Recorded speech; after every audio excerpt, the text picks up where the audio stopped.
নমস্কার। এই মুহূর্তে আমি যে মানুষটির পাশে দাঁড়ানো, প্লিজ আপনি একটু আপনার নামটা একটু বলুন। রূপা দেবনাথ। রূপা দেবনাথ।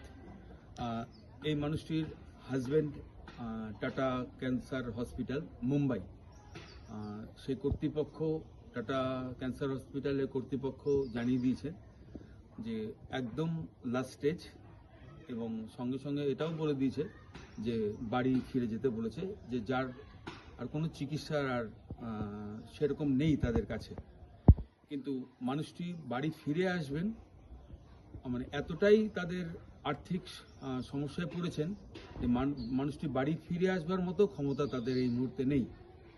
তো আমার এই সোশ্যাল মিডিয়ার মধ্য দিয়ে যারা ভিডিওটা দেখছেন, খুব সিরিয়াস ম্যাটারটা, যে মানুষটিকে আমরা কুচবিহার শহরে বাড়িতে ফিরিয়ে নিয়ে আসব, তার জন্য কর্তৃপক্ষ বাজেট দিয়েছে অ্যাম্বুলেন্সে, এবং যে অ্যাম্বুলেন্সে আসবে সেটি 1 লাখ টাকার বাজেট দিয়েছে, জাম্বো অ্যাম্বুলেন্স, এবং যেখানে মেডিকেল সিস্টেম যেখানে একটা পর্যাপ্ত পরিমাণে থাকবে, সেই অ্যাম্বুলেন্সের 1 লাখ টাকা এই মুহূর্তে পরিবারের কাছে নেই।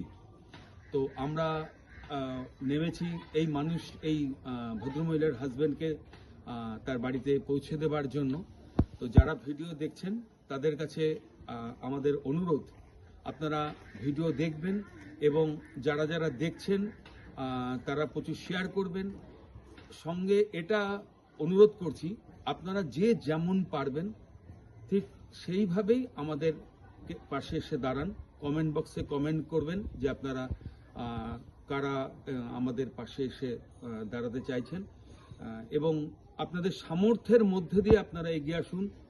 আমার পাশে যে ভদ্রমহিলা দাঁড়িয়ে আছেন, তার পরিবারের স্বার্থে, তার হাজব্যান্ডের বাড়ি ফিরে আসবার স্বার্থে। তো আবারও বলবো, প্রচুর শেয়ার চাই, এবং এই মানুষটির পাশে তার হাজব্যান্ডকে আমরা বাড়ি ফিরিয়ে নিয়ে আসবো, এই উদ্দেশ্যে আমাদের এই ভিডিও বার্তা। তো আশা রাখি আমরা সকলে মিলে সাহায্য বা সহযোগিতার হাত বাড়ালে নিশ্চয়ই আমরা পারবো আমরা ওই মানুষটিকে মুম্বাই ক্যান্সার হসপিটাল থেকে আমাদের শহর কুচবিহারে ফিরিয়ে আনতে। নমস্কার।